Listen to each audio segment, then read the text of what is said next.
Yan guys, nagki-cravings kasi ako ng alam nyo na pulburon. Kaya gagawa ko ng pulburon. So may konti pa akong margarine. Yun yung ilalagay ko. Cravings ang lola mo. Magagawa ko ng pulburon.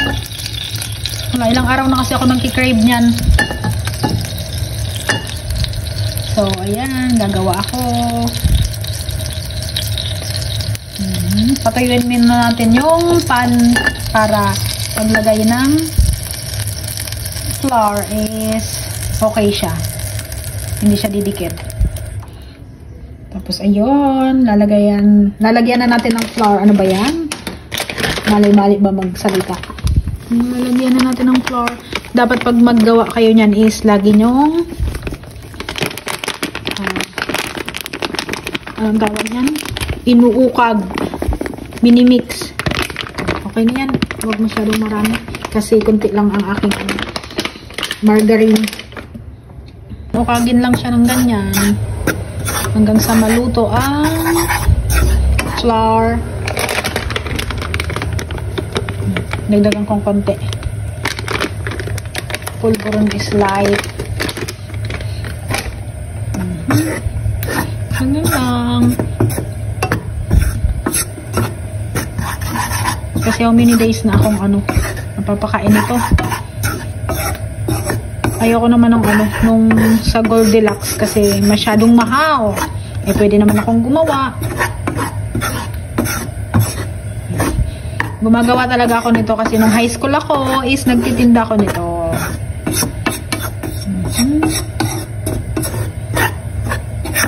Gatas yung nilalagay. Kaso hindi ko na siya lalagyan ng gatas. Yung margarine na lang yung ilalagay ko. Wait lang. Lagay ko na yung margarine. Kunti lang yung margarine eh. Yun. Huwag natin masyadong sunugin. Pag nasunog to nga. Tapos, fresh sugar. Lalagyan natin ng sugar. Para yumminess. Ganyan lang naman paggawa ng pulburon. Napaka bilis, napakadali. Ganyan lang yan. O, diba? Tapos lulutuin mo lang siya.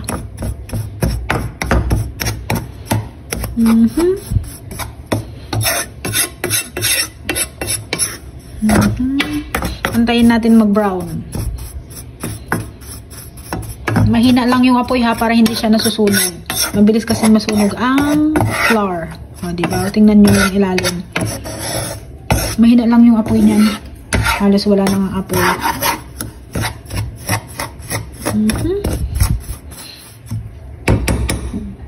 Minsan nilalagyan ko yan ng gatas, kaya lang ayoko nang pumunta sa kwarto para kumuha ng gatas. So, okay na yan. Ngayon, dadagdagan ko siya ng asukal. Tapos para mag-blend yung sarap niya, lagyan mo ng konting asin. Konting-konti lang. Para lumabas yung sarap.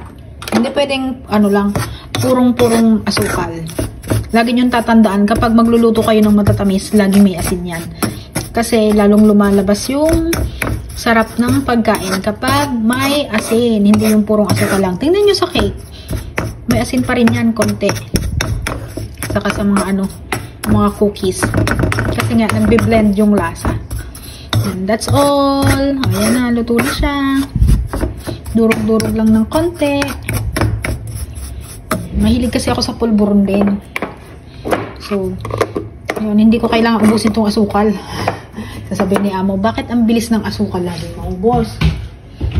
Joke lang. Wala na akong pakialam yung mga amo ko kung anong pinaggagawa ko dito. Hindi sila sa kusina.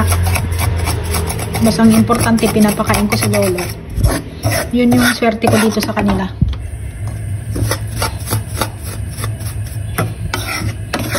Kung ano-ano na lang niluluto ko. Ayan. Diba?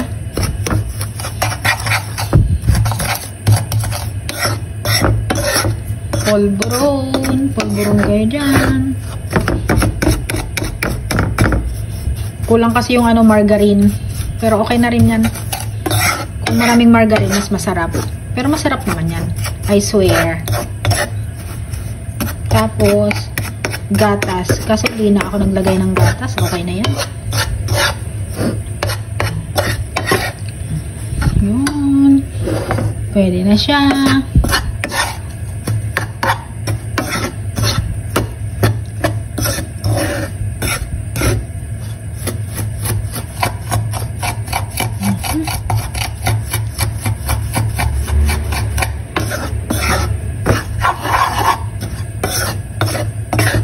Bango. Patayin ko na yung apoy kasi okay na yan. Golden brown naman siya. Brown na siya, brown. Once na mag-brown na, okay na yan. Ibig sabihin, luto na yung niya. Yung flour. May mga puti-puti pa. Gaganyanin na lang yan. Kasi nga, naanuhan niya yung asukal na coat ng flour. Diba? May pulburon na ako. Hindi ko na kailangan bumili. Diba? Ganun lang kabilis magluto ng pulburon. Diba? That's all for today's video. Bye-bye! Ito yan ang aking homemade pulburon. Wala kasi siyang gatas at konti lang yung margarine. Kaya ganyan siya. Pero masarap. Ay, excited na ako.